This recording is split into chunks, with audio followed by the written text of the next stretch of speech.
Okay, brothers, welcome to another broadcast from North Carolina Masonic Research Society. Tonight, we're blessed to have Brother Joe Martinez to talk to us about the old charges and Anderson's constitutions. I would ask that you hold your questions to the end. Joe will be more than happy to answer any questions you may have. And Joe, without further ado, it's all yours, brother.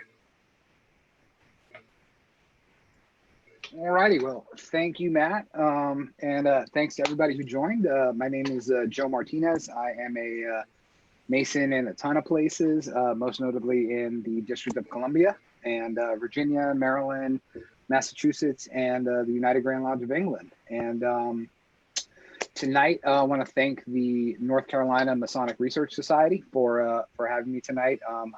As you can tell, I'm a super big fan of virtual/online Masonic education, especially since we're all in quarantine and are supposed to be staying home and not doing fun things. So thanks to everyone who took the time out tonight to come see the presentation. So with that, I'm gonna go ahead and share my screen, and welcome to everybody that's on Facebook Live. I see you guys on like a 10-second delay, so welcome. And we'll also moderate the Facebook Live chat if anyone has any questions. Feel free to ask them there or after the presentation. So let me go ahead and share my screen.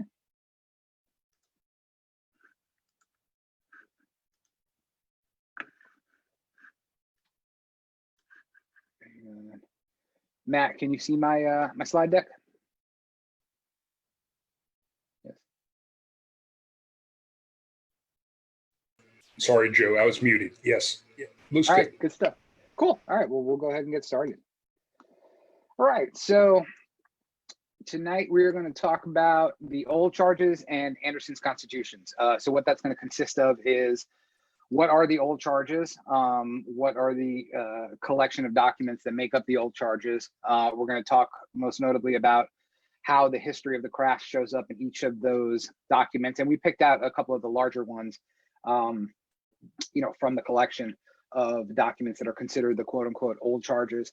Then we're going to get into Anderson's constitutions. We're going to break that down a little bit and tell you what's contained therein. And then finally, we're going to talk about why it's important, or why they are important to Freemasons or Masonic history in general. So the old charges. So what makes up the old charges are a set of ancient documents. There's 19 major documents that comprise the old charges, and a total of about 100 total documents that include manuscripts, parts of manuscripts, letters, things like that. And they show up on the scene as early as the 14th century. So one of the oldest old charges we'll see has been dated to the late 14th century. And a lot of the older old charges reference documents that appear to be much older. So again, showing the transition from the guild stonemason system to speculative craft is what a lot of these ancient documents comprise. So as we go through some of the older ones, again, we're not going to go through all 100. We're going to pick out a few that are more well known, and we're going to pick them apart to see what similarities they have and what things were important inside of them that that Freemasons, especially speculative Freemasons, hold so dear or holds in such high regard. Most of them are in the British Museum, and as we'll see, a lot of these documents over time, began the collection that is now known as the British Library. So some of the very old charges include the Hallowell manuscript, the Cook manuscript, and the Dowland manuscript. So unfortunately, the people that wrote these manuscripts are not what they were named after. Most of them were named after the people that found the manuscript or provided the manuscript, for review and study. But these are the three oldest ones that we can determine. So the Hallowell manuscript, was dated to the end of the 14th century, so about 1390. And then the Cook manuscript is dated to about 1450. And then later the Dowland manuscript was between 1450 and 1500 of the Common Era. And I'm going to use Common Era and before Common Era dates. And then when we get into Anderson, he uses an entirely different calendrical system. So, which Masons may think they're familiar with, but it's actually a little bit different.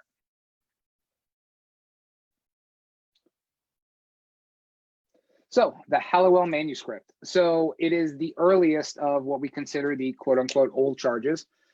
It consists of 64 vellum pages written in Middle English. So not Old English and not Modern English, it's written in Middle English and was written all in rhyming couplets. It is one of the only documents that comprise the old charges that was written as poetry and not as prose.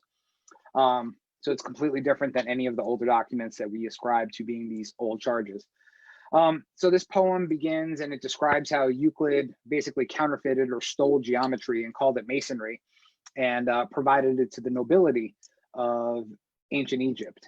And then it also talks about the spread of the art of geometry. Geometry was a very important part of this poem, and how it spread into diverse lands, you know, not just Egypt, but Israel, and then into Europe. It also relates how the craft of masonry or geometry was brought to England during the reign of King Athelstan. And many of you Freemasons that are York Rite Freemasons or are members of appendant bodies know that Athelstan is the big to-do in York Rite Masonry, especially in some of the appendant or invitational bodies that regular Freemasons can become members of. And then it also goes into King Athelstan basically getting a whole bunch of people together and putting a set of rules of behavior, rules of work, and warnings and punishments to begin spreading, you know, craft lodges all across the country. So King Athelstan, you know, prior to the formation of the United Kingdom, he was a king there, and it tells the story of how Masons from all over the land came to the king and wanted to be legitimized and, you know, put into a lodge system. And that's why a lot of York Rite body systems trace their lineage back to King Athelstan. And there were 15 points for the craftsmen to follow. And there were also 15 articles for masters concerning their behavior with their apprentices. So you had rules of behavior and you also had 15 points for them to follow. And then you also had warnings or punishments for breaking any of these laws, which they would bring up at an annual assembly. So this is the first time you see we're going to come together at least once a year, which we'll see later in Anderson's constitutions. And then it also, you know, gets into the legend of Athelstan in more detail, and basically a set of moral aphorisms with which to live by. So this document was actually donated to the British Museum by King George II in the 1750s, along with a whole bunch of other old documents, which became the British Royal Library. And it was named after a non-Mason. His name was James Hallowell, who published the poem in a paper named The Early History of Freemasonry in England. And it was read before the Society of Antiquaries in the 1830s. So previous to that time, this was not considered an official Masonic document. It was categorized as a poem of moral duties. That was the title of the document. But after research and study, they realized this was actually a, you know, pre-Grand Lodge Masonic document and was dated pretty accurately to about 1390.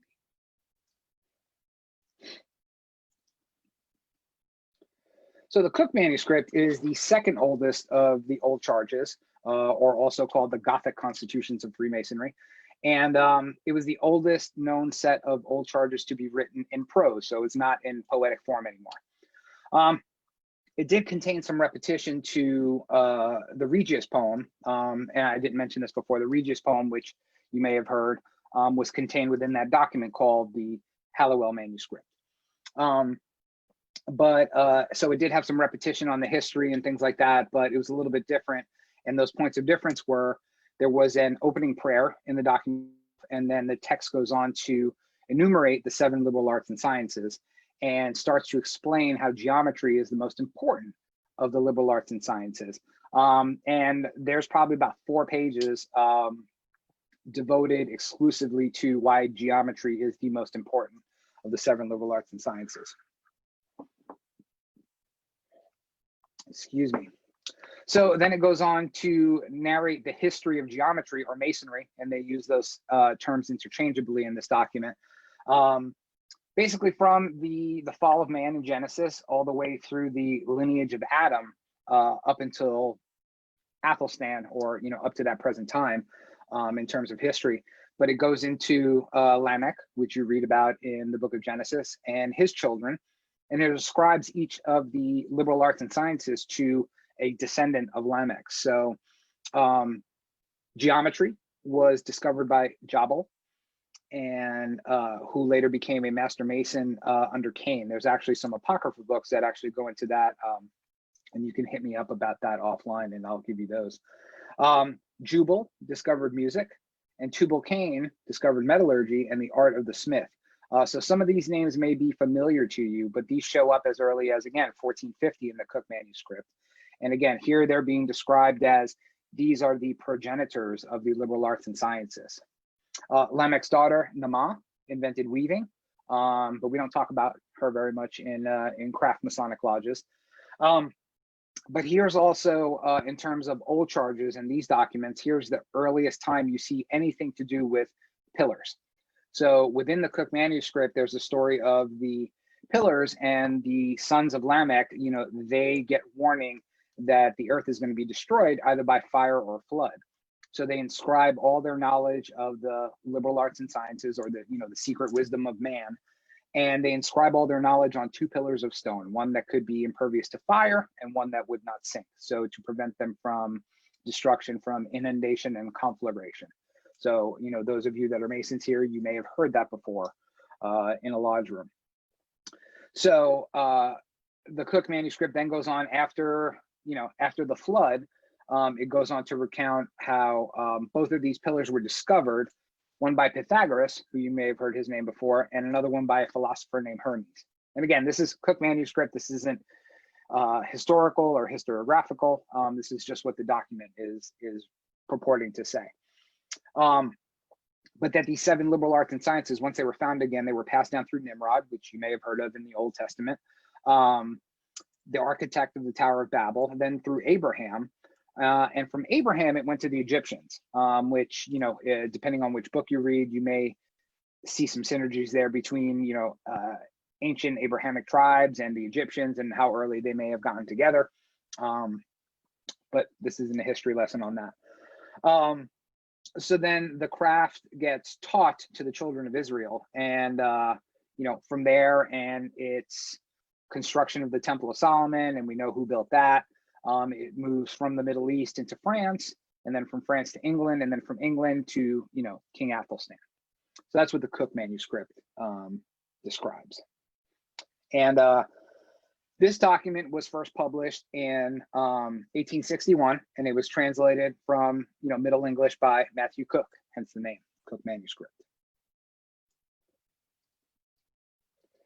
So the Darwin manuscript was first published in a magazine in the UK in 1815. And it was a long roll of parchment. So it wasn't a bound vellum book or anything. It was actually a very long parchment roll. And that it appears from it appeared to have language from a manuscript from an earlier time. So they think it was around between 1450 and 1550. So they consider this the second oldest non-poetic old charge that's in existence. The history of the document is very similar to Cook. Goes through Euclid, Abraham, the Egyptians. It goes through the genealogy found in Genesis. And then it also touches on Euclid passing that knowledge on again, you know, to Egypt's nobility. And then this is where it starts to diverge a little bit. And I hadn't done a lot of research into this other than reading the translation of the Dowling manuscript myself. But there was a master mason at the construction of the Temple of Solomon who's a son of King Hiram of Tyre, and his name was Avnon. So Avnon, after the temple is built, Avnon then moves to France and passes on this knowledge to the French. And then from the French, it moves into King Alban's England. So King Alban was King Athelstan's father and his predecessor. But it was King Athelstan, again, who constituted or formalized the system into the guild/lodge system that existed before speculative masonry, and placed such importance on the sciences, especially geometry.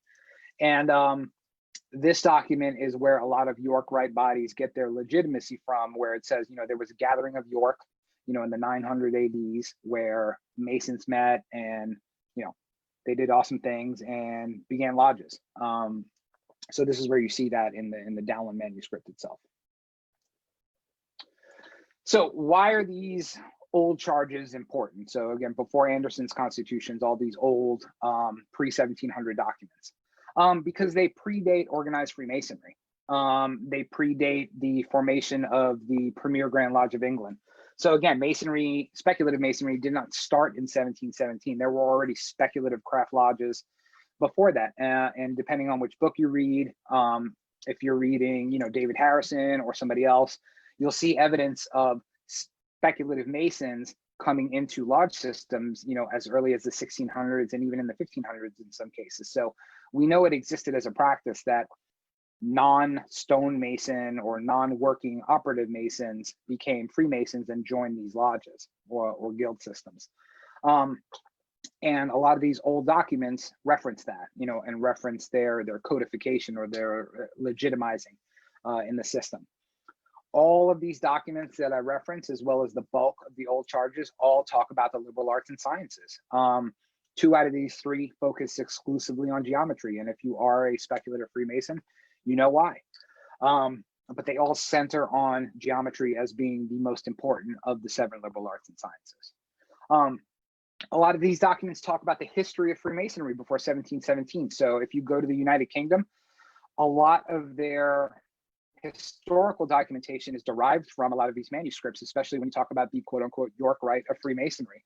Why is it called the York Rite of Freemasonry? Because it was started in York by Athelstan. So where he convened that very first meeting. And again, if you're a member of, some of those invitational bodies or some of those appendant bodies, you'll hear that story in ritualistic form. A lot of these documents also give a official quote unquote lineage to some of these ancient teachings. So there is that symbolic transmission of data from one ancient culture to another. So you hear, pre-Israelitish peoples passing it on to the Egyptians, which pass it on to other people, which makes its way to Europe. So there's that, I guess you could call it allegorical lineage that transfers this information all the way up to the 1700s. And it bridges that historical gap between 1000 BCE or at the beginning of the construction of King Solomon's Temple and 1717 when the Premier Grand Lodge forms.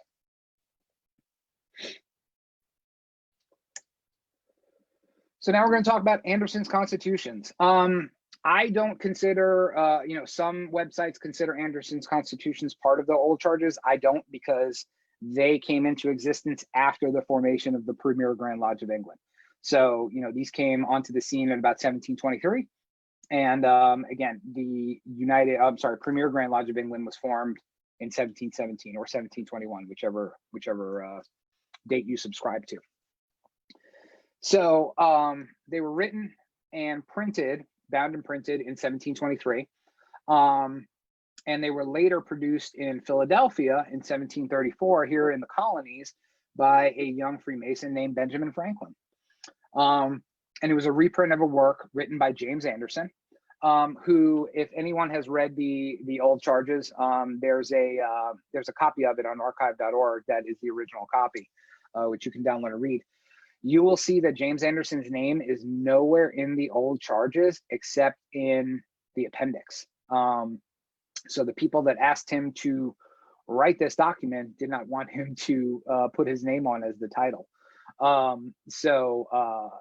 But we do know it was written by James Anderson, and that's why we call it Anderson's Constitutions.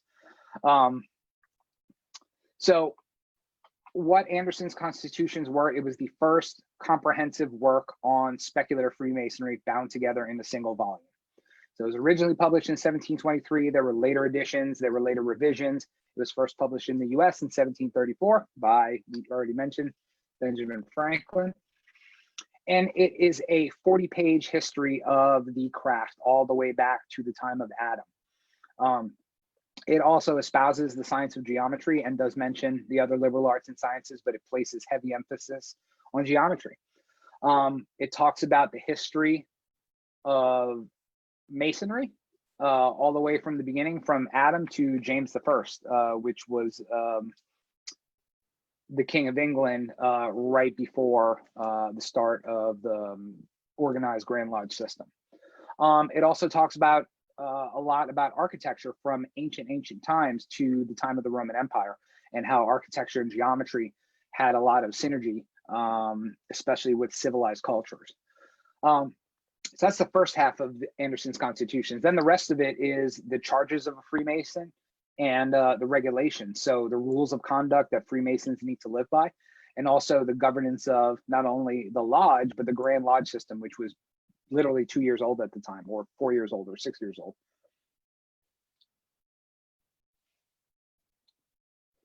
So we're going to gently go over the history of the craft according to James Anderson. I had mentioned that it uses a similar dating system. So speculative Freemasonry nowadays uses the Anno Lucis system, or the year of light. What that means is it's a calendrical dating system that adds 4,000 years to traditional 4,000 years to dates that we use today, the Anno Domini system or the Common Era system. James Anderson did not do that. James Anderson uses the Anno Mundi system, which was actually invented by James Ussher, who was a 16th century archbishop in Ireland, who created this chronology derived from a literal interpretation of the Old Testament. So he took the Old Testament, literally interpreted it, and figured out the dates based on how long people lived, and when they died, and when their children died, and all those genealogies to construct a timeline. And he decided that the creation of the world happened in the year 4004 BCE, or Anno Mundi 1. Okay, so that is the dating system that's used in Anderson's Constitution. So for Freemasons, it's not the Anno Lucis system, which you're accustomed to. It's actually off by 4 years. But according to James Ussher, the world was created on October 6th, 4004 BCE. So write that down, important date. So he goes into, again, he talks about the entire genealogy of the Old Testament, and then picks up during the time of Athelstan. But we talk about Adam, or the Adam archetype, however you describe it. That came around in Anno Mundi 1. So around 1700 years later, you pick up Noah and his children and the flood. And then a little bit after that, it picks up with the story of Nimrod, who we already know built the Tower of Babel. And then an initial transmission of this knowledge into Mitzrayim. And for those of you who may have heard that term before, Mitzrayim is the Hebrew word for Egypt. So that is the initial transmission of knowledge into bringing the royal art or geometry into Egypt by one of the sons of Ham. So then around 2078 Anno Mundi, we meet Abram, who's later known as Abraham. And, he lives in the land of Canaan, and or moves to the land of Canaan, and he leaves the city of Ur, which everybody knows where that is, and where he learned the royal art of geometry and the arts, and transmits it to Ishmael and Isaac. Depending on your faith, there are different children with different names to Abraham. And then to Isaac, to Esau, to Jacob, and to the 12 patriarchs. So it's passing the secret knowledge of the ages down through that traditionally Hebrew line. So then we get to right around there, where again you have the 12 patriarchs, which included Joseph, which bring that information to Egypt. And then Bezalel, if you are a Royal Archmason, or you study Masonic history, you may have heard that name before. And he also mentions Bezalel, and he also mentions Aholiab. Those are the people that helped to build both the tabernacle, or that tent where the Ark of the Covenant resided, and also built the Ark of the Covenant. So a little piece of religious trivia there. Then we go into the land of Canaan, where the Israelites left their long wanderings and made it to the land of Canaan.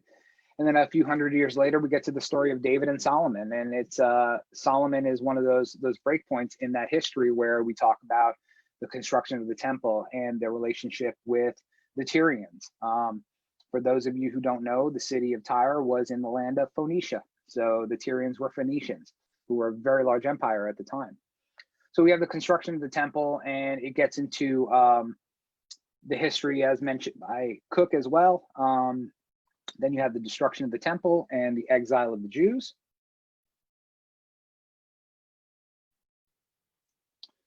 And then somewhere along the way, Anderson says that Pythagoras picks up the secrets, the secret history and the secrets of geometry. And then a few years later, Zerubbabel picks them back up, and they start rebuilding the Second Temple. So all these dates, again, are Anno Mundi dates. So don't freak out if they don't look correct to you. Then a couple of hundred years later, we have the story of Euclid, bringing that information from Egypt. Euclid lived with the Egyptians for a while. And 50 years later, you have the start of the Ptolemaic Empire in Egypt. And then it picks up again with Archimedes. So this is where he starts to talk about the explosion in architecture, in the ancient world, how it left Egypt and moved into pre-Hellenized Greece, and then Hellenized Greece. It started to move up into Rome. So a few hundred years later, you have the rise of Caesar and the explosion in architecture in the city of Rome and the Roman Empire. So then we go a few hundred years where, things get a little stagnant. The Roman Empire was in a bit of a decline by that time. And this is when your British people started to rise up. You had your Saxons and the Britons that started to rise up against the Roman Empire, and again, took this knowledge, this secret geometry. And it's funny, if you read Anderson's constitutions, he's not a big fan of them because they weren't Christianized at the time. So he calls them heathens, probably in about 4 different paragraphs. Because again, they hadn't received the gift of Christianity. And so this goes on for a couple hundred more years. And then we get to James Martell, who you may have heard of. And then finally, it starts to coalesce with the reigns of King Alban and then King Athelstan, who again, in the city of York, brought together a bunch of folks who were, really smart in the sciences and liberal arts, and most specifically geometry, and started to form the York Rite system. So then 1066, you have the Norman invasion.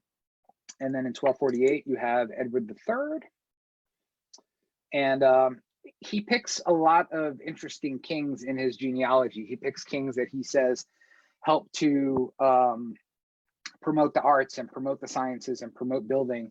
But again, this is around this time is where you start to see the rise of your Gothic cathedrals and things like that. So your operative stonemason guilds were in full swing by this time, building cathedrals using geometry. If you ever want to learn more about that, speak to Ryan Flynn. He does an amazing presentation on the arts and architecture and Freemasonry, especially with the rise of the Gothic cathedral building time. So then we get to Edward V, talking about Freemasons. So free-masons, so masons that were free, they were not bonded to anybody. And he goes back to the, again, the lineage of the people that know this stuff. So going back to Norman kings, and that's who Edward V was. He was the king of the Norman line, and gives the account that Athelstan transmitted this knowledge to his children and to all the future kings of England, and that it was their duty to stand up lodges and from a royal perspective to oversee them and protect them and to give them legitimacy.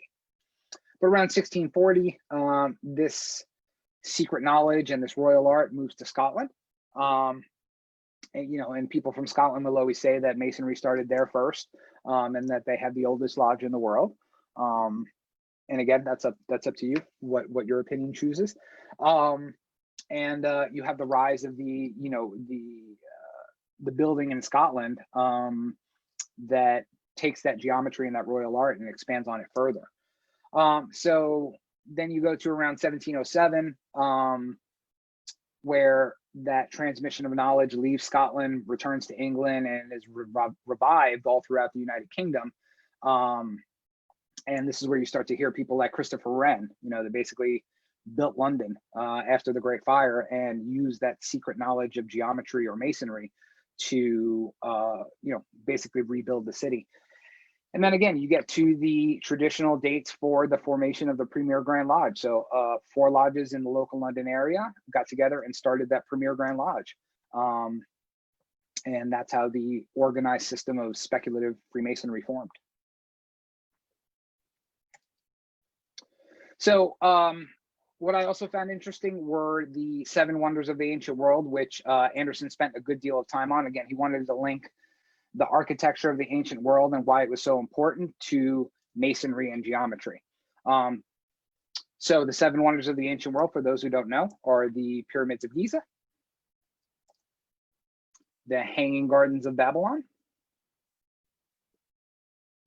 He inserts King Solomon's temple, which I find interesting because that's traditionally not on the list of the 7 ancient wonders of the world. Then you have the tomb of Mausolus, where you get the word mausoleum. You get the lighthouse at Alexandria. You get the statue of Jupiter at Olympia. And finally, the Colossus at Rhodes. So again, traditionally, the 7 ancient wonders of the world do not include King Solomon's temple. It normally includes the Temple of Artemis at Ephesus, but James Anderson decided that was wrong and chose the Temple of King Solomon. So now we get into the the less biblical / historical parts of Anderson's Constitution, and these are the charges of a Freemason. So there were quite a few charges, and many of you may have heard this because these became parts of many of the Grand Lodge constitutions that exist to this day, and a lot of them are still written in that same quote unquote Old English form. So concerning God and religion, you've heard the terms, a Mason is obliged by his tenure to obey the moral law and never be a stupid atheist or an irreligious libertine. So for those of you French inclined Masons that are parts of jurisdictions that are not in amity, because they allow atheists and agnostics to join. Everybody else normally has that as part of their constitutions. But interestingly, depending on which part of the country you go to or which part of the world you go to, these original constitutions said that in ancient times, Masons were charged in every country to be of the religion of that country or nation, whatever it was. But again, it only obliges them to that religion in which all men agree. So that's as far back as that statement goes, which in most modern jurisdictions, you do see that belief to believe in that religion in which all men agree. So of the civil magistrates, that a Mason is a peaceable subject to the civil powers. So I guess our colonial forefathers definitely broke this rule once or twice, especially when it came to seceding from the British Empire. But most people on here will not complain about that. Of lodges. So this defined what a lodge was. So a lodge was a place where Masons assemble and work. So that assembly or that organized bond of Freemasons is called the lodge. Okay, so it's not only the building where you meet, it's also the people that get together. That's what creates a lodge. And many of you have heard that in your ritual, depending on which jurisdiction you're from. So of masters, wardens, fellows, and apprentices. So again, this 1723 version of Anderson's constitutions, when it uses master, it only refers to the master of a lodge. At the time, the Master Mason degree did not exist. So for those that have watched other presentations in this series, you'll know the earliest time it shows up in any documentation is in 1725. So at this time, at the time of this writing, there were 2 degrees in the system. There were your apprentice degree and your fellow of the craft degree. So anytime they refer to masters, those were actual masters of lodges and nothing more, because there was no Master Mason degree.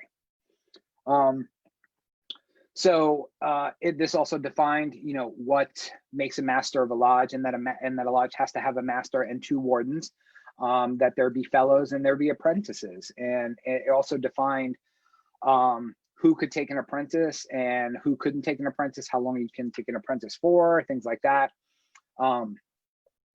And the management of the craft while the craft is working, right? So they took a lot of those operative Freemason guidelines and applied them to speculative crafts. So you can only take a certain amount of apprentices and you can only do this type of work with him, and he wasn't allowed to do this or that. But it also defines what you can do inside of a lodge, going to that last one, behavior. So while a lodge is constituted, you're not to hold private committees or separate conversations without permission of the master. You may have heard that before. The behavior of the lodge when the lodge is in session and when lodge is over, you know, how you're supposed to comport yourself as a Freemason, both in lodge and out of lodge. That there are to be no private piques or quarrels within the door of a lodge. And that there will be no quarrels about religions or nations or state policies. So again, most modern jurisdictions hold that still in high esteem. You don't talk about religion and politics, and you do not have private piques and quarrels while you're in a lodge room. And you're not supposed to have them outside of a lodge room, but they can't tell you what to do at home. But it also goes on to behavior when you're around brothers that you've never met before, also strangers that are not Masons, your behavior at home and in your neighborhood and in your community. And that you should observe all of these charges both inside of the lodge and outside of the lodge. And you shouldn't resort to slander, backbiting, quarreling, wrangling, or, you know, or other terms that they use. You're not allowed to slander other brothers. So a lot of things that you hear, you know, if, at least in my jurisdictions, you hear during the installation of a worshipful master, you hear a lot of these things, but also you'll hear them sometimes during degree or ritual work.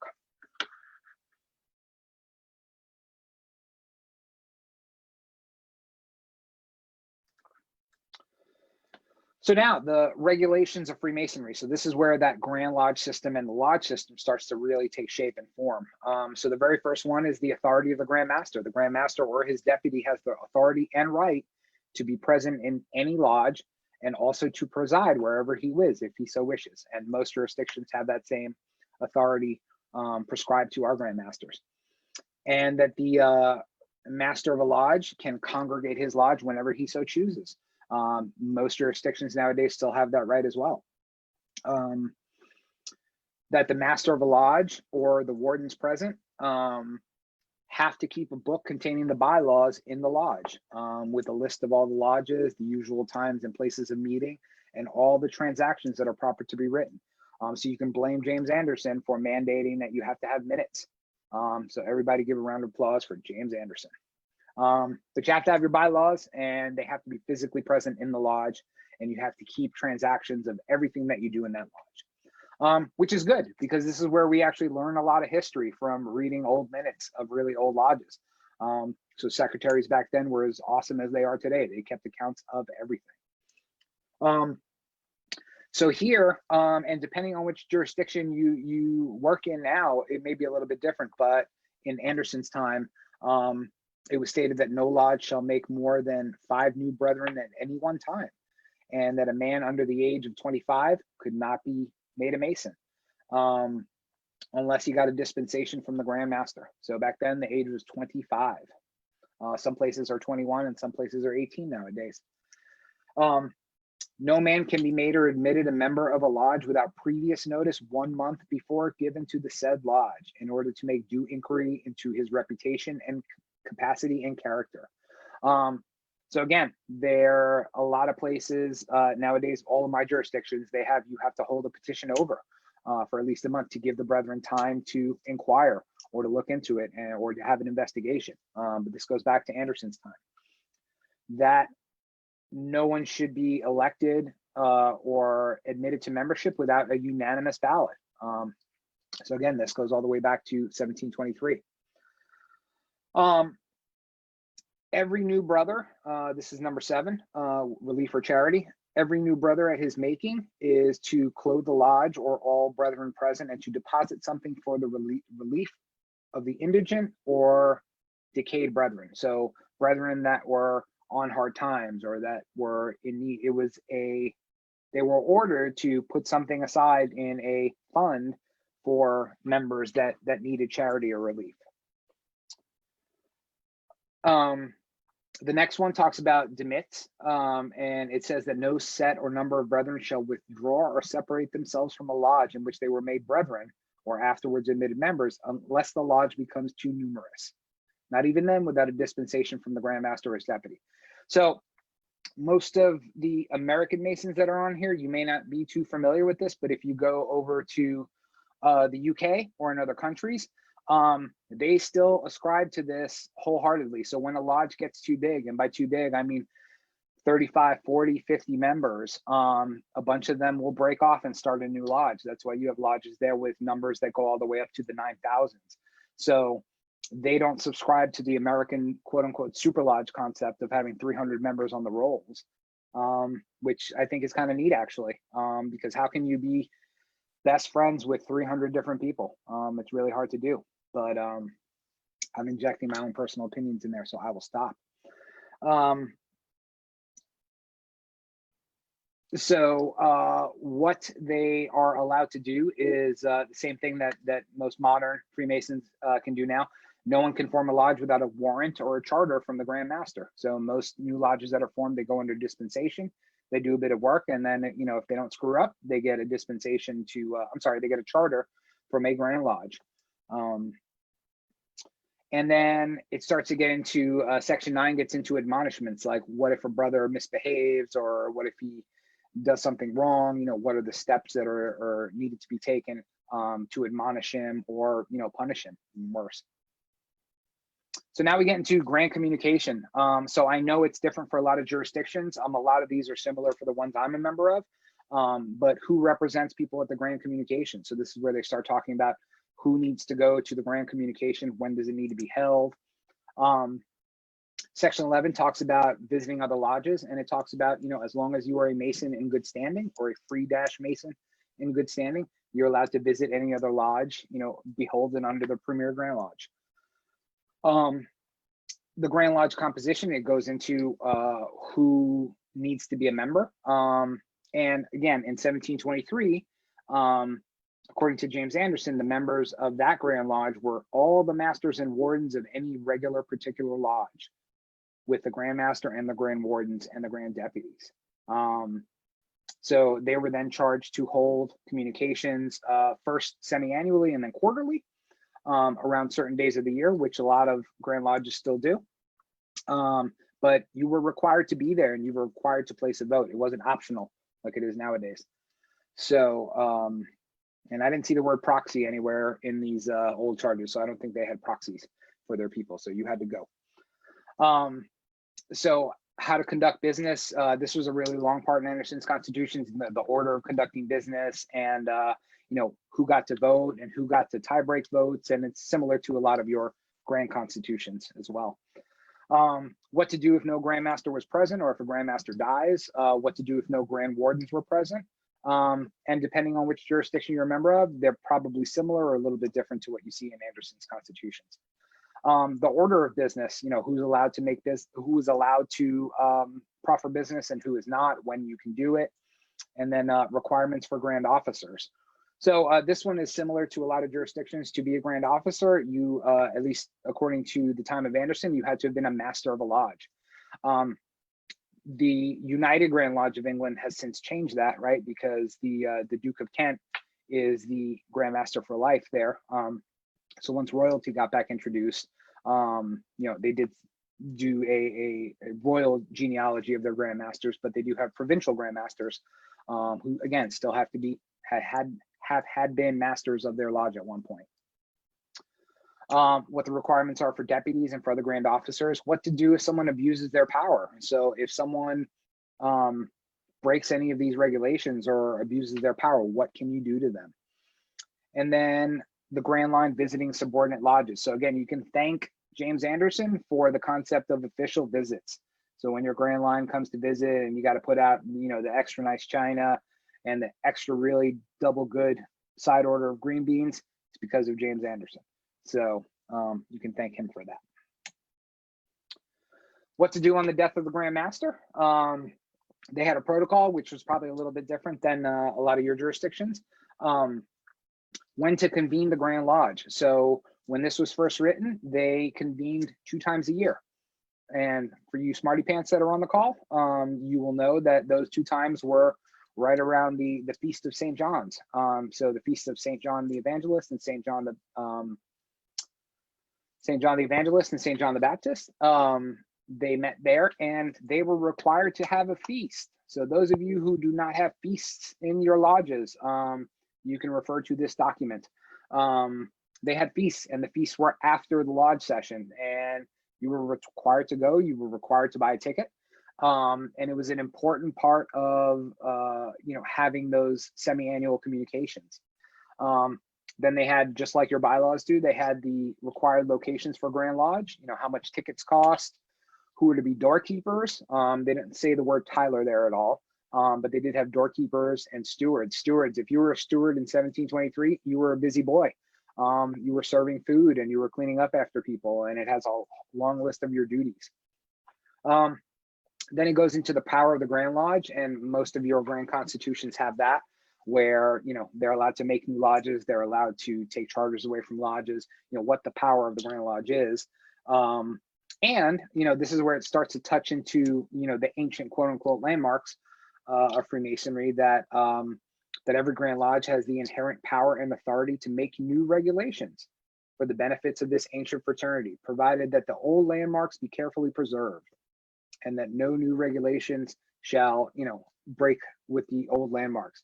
But yet in Anderson's constitutions, he doesn't actually list what those ancient landmarks are. And I know that's a subject for another talk, but because they change from jurisdiction to jurisdiction.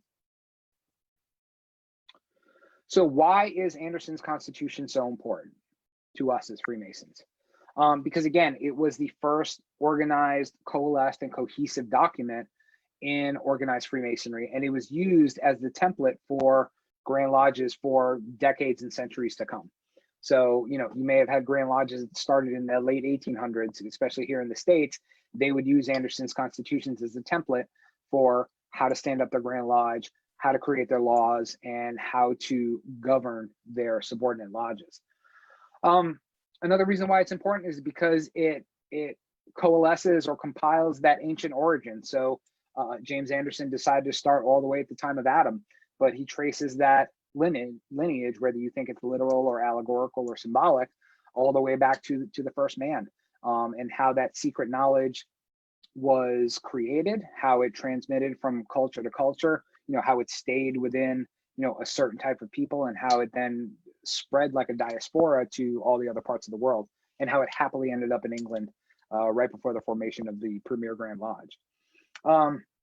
This is a misnomer. It actually doesn't define the landmarks. It defines the rules, because again, I've read this a couple of times, and the ancient landmarks are not there. And finally, it goes over the basic laws that are used to govern Grand Lodges and subordinate lodges, again, for centuries to come. So that's why that's why I think, at least, that they're important. Here's my references. I'll post this on the Refracted Light Facebook page if anybody wants to see those. And that concludes my presentation. So I'm going to stop sharing my screen.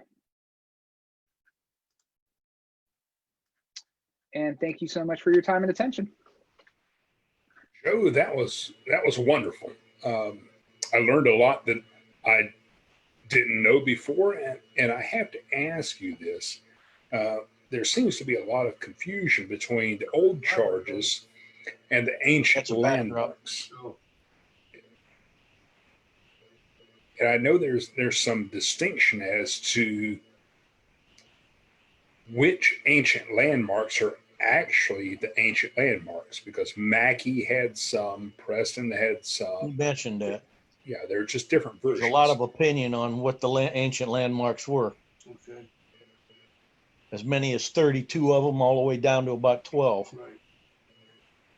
So to your point, so to answer your question again, Anderson did not define the ancient landmarks anywhere in his constitutions, right? I believe the first time they are written is by Mackey, correct? Where he initially defines 25. Now people reference them in other documents. I know, the Grand Lodge of Virginia, for example, it references the ancient landmarks. but the only time they're actually referenced anywhere, what they are, is on our website. And I know our website hasn't been around since 1797. So who decides what they are and who decides which ones to use? I think that depends on each grand jurisdiction. But again, there was, and if anybody's on this call that can correct me if I'm wrong, the first time they're defined is around the 1850s with Mackey, where he defines that basic 25. And some use 25, some use more, some use less. But the moral of the story is James Anderson does not define them in his constitutions. Brothers, if there's anyone that has any questions for Joe, feel free to unmute yourself. So yeah, I see a couple of, this is Joe. I see a couple of questions on the chat box that I just opened up, and then I'll go to Facebook in a minute. Brad Drew asked, Joe, you spoke about Anderson being the first to require minutes to be kept by the lodges. Is that correct, or to write that? I believe it's the latter. I'm sure there are minutes, there are evidence of minutes being kept, you know, even in the 1600s. Look at Elias Ashmole. That's how we know he was the first person to, or the first person we have documentation of becoming a specular Freemason. And I believe that was in the 1640s or 1650s, but I don't know if they were required to keep minutes. But again, a lot of those guild systems did keep minutes during their transactions. But Anderson at least says, hey, you got to have your bylaws and you have to keep transactions of all the business that you do. I hope that answered your question. Yeah, that makes sense, Joe. I was thinking about the Shaw statutes. So Shaw references, 1599, that they have to keep record, not necessarily bylaws, but that was I caught that piece when you were, or caught that part when you're talking to. So that answers my question. I was thinking about Shaw. Boom. If you notice, I cut my stuff off at around 1500. So because we could talk about this for days and days, and you'll all be bored of me by that time. So. Hey, Joe. Yes. It's Tim. Hi, Tim. Hey, one thing I haven't been able to figure out, and I was wondering if you did. Did Anderson cite source documents? Ooh. He definitely cited the Old Testament in numerous places. Let me pull up my copy of Anderson's constitutions. And he did have an appendix. There's a PDF here. Here it is.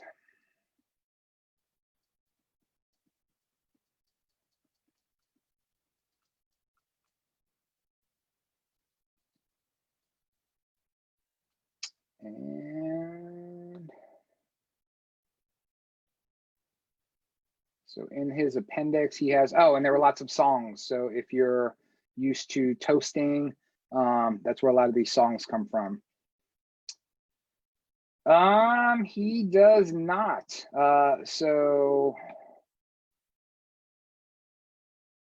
nope. I think that'd be a really cool follow-on study for someone to do to build off your work. To try to tag, not it. But yeah, no, his I did leave that part out actually. That he's got a whole bunch of songs that are supposed to be sung that go into the history and toasts and things like that. And then at the end, who requested that he write this. You've got Disabiliers and a couple of dukes who were grandmasters, and Montague, that basically charged him or paid him to create this document. But again, they didn't let him put his name on it until the very end. So yeah, I don't see other than the Old Testament, which would have to have been the King James version of the Bible at the time. I don't see any references to other documents other than the Bible itself. Thanks, brother. It was a great presentation. I really loved it. Good. I'm glad you liked it. Any other questions? Oh, I see a question from Jeremy.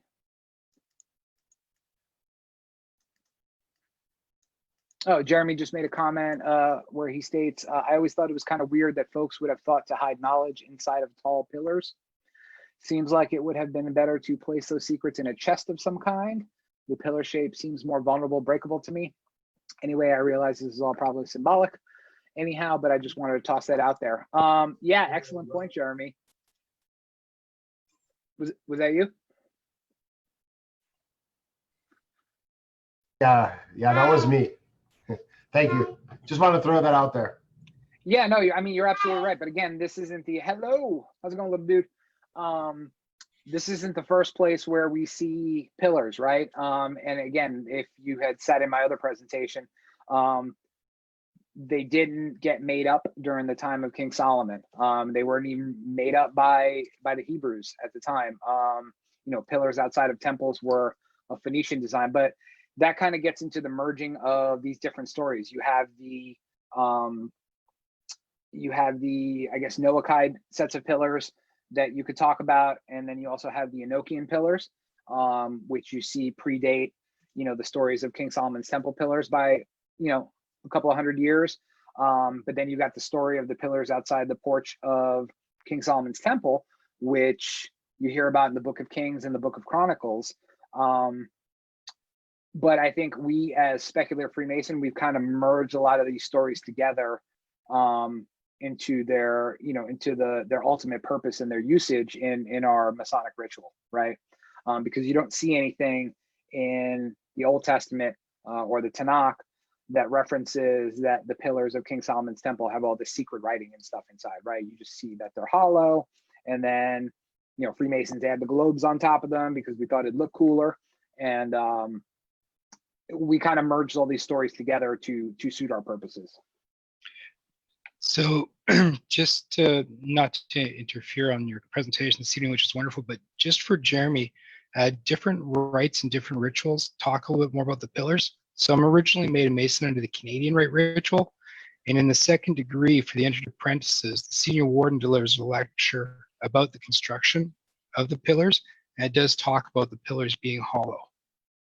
So it does kind of tie into this ability to use them for storage. Yep, and that shows up in lots of other jurisdictions as well. But again, what I found interesting is that, you know, Anderson and even Cook, going back to the 1400s, references pillars that were inscribed. And the only other place you see that is in the Book of Enoch, which is apocryphal and had been lost for centuries before it got found again, you know, in Qumran. So there's that big gap of knowledge with documentation, but mysteriously it shows up in these quote unquote old charges from, you know, the late Middle Ages. Any other questions?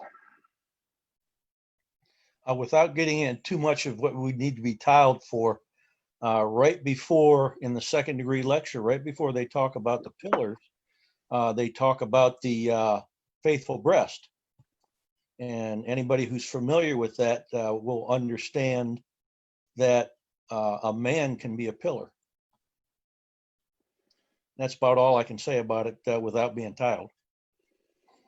Well, absolutely. And there's lots of those of you that study the Kabbalah, you can run with that pillar analogy, you know, for days at a time with that one. So, you know, or you can even get into the allegory of the Temple of Man as well, but not the point of this presentation. So I will shut up. Any other questions?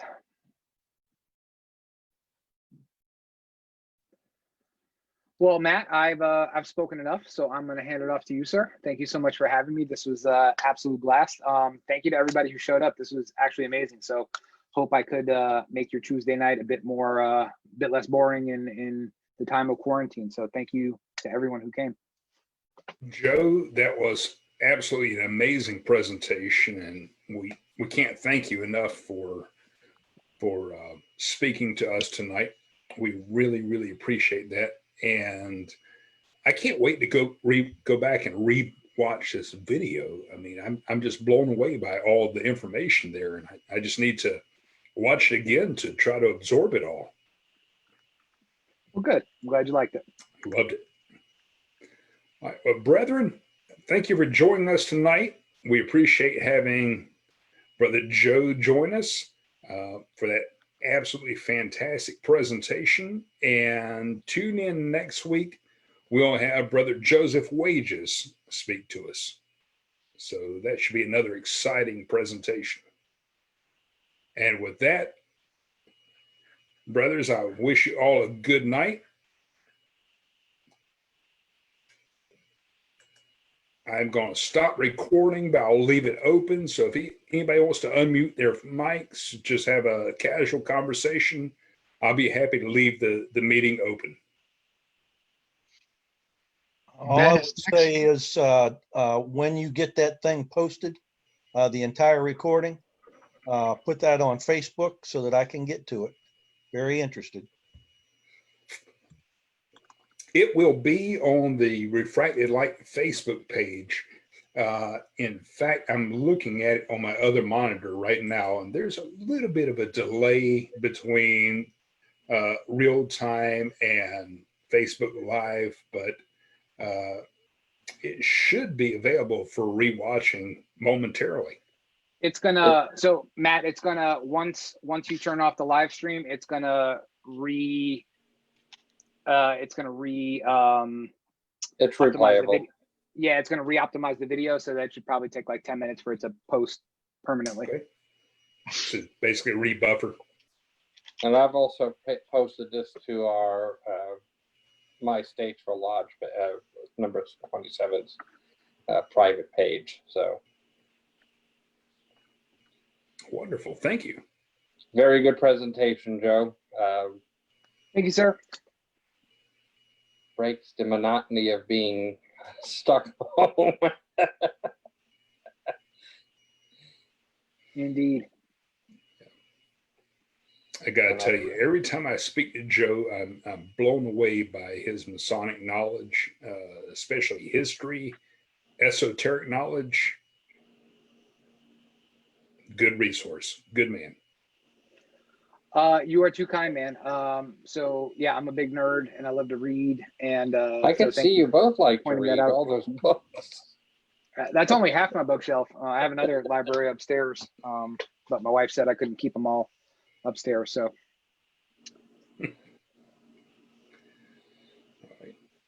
Brethren, any more questions for Joe? I just think we all owe him a great round of applause for a great presentation. I agree. I agree. Hey, Joe, yes. where'd you get that skull on your bookshelf? Amazon. It's a pretty good looking one. It's not a real one. Okay. Dang. Yes.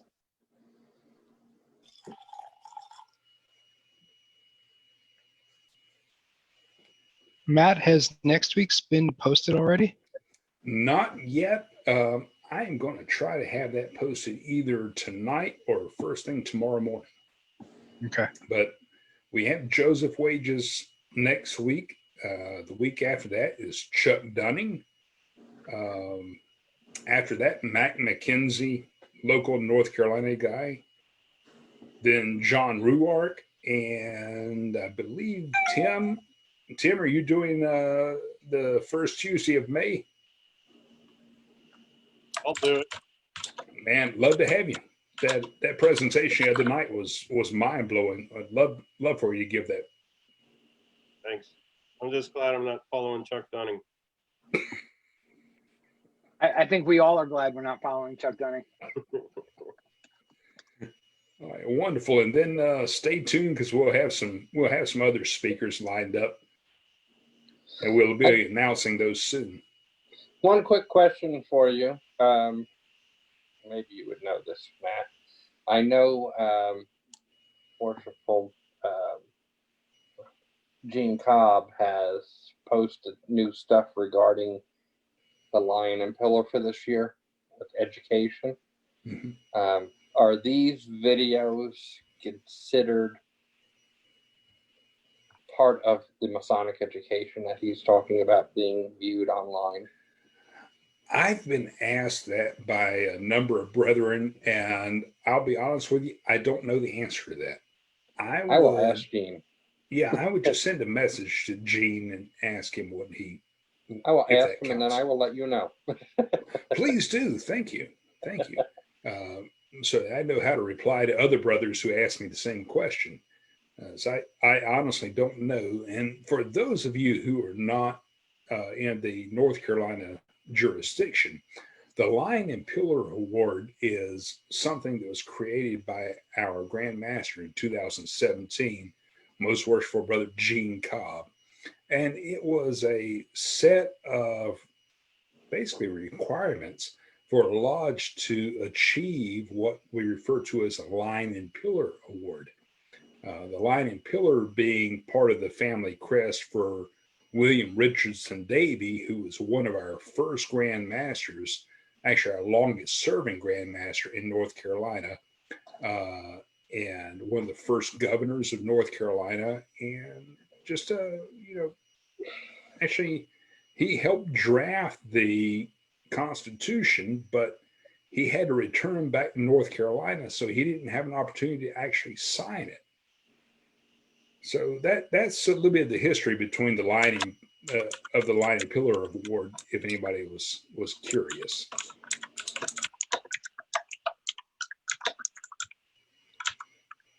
Okay.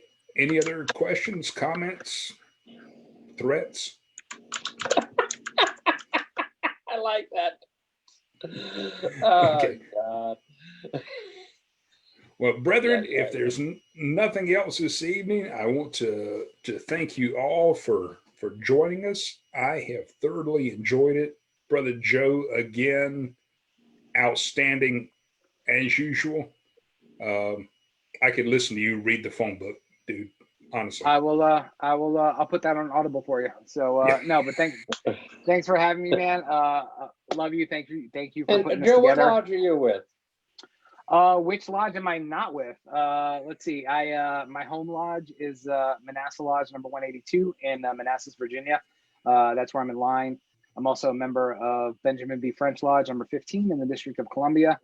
I'm also a member of Ezekiel Bates Lodge in Attleboro, Massachusetts, home of Masonicon. And I'm also a member of Internet Lodge number 9659 and the United Grand.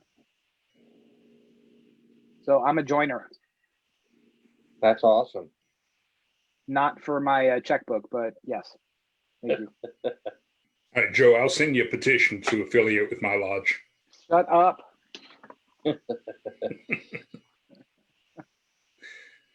All right, well, brethren, if there's nothing else, we'll conclude tonight, but thank you for joining us. Joe, thank you again. And again, this should be ready to rewatch on Facebook in just a few minutes. So if you missed the first part of the presentation, please jump in. We had a couple of guys log in a little bit late, but that's okay. Jump in, rewatch the presentation. I know I'm gonna have to rewatch it myself just to absorb all that information in there, but it was just beautifully presented. Yes, it was. Really appreciate that. So brothers, with that, good night, stay safe, be well, and I hope to see you next Tuesday. Wash your hands. Wash your hands, get the Purell. Good night, brothers. Good night. Good night.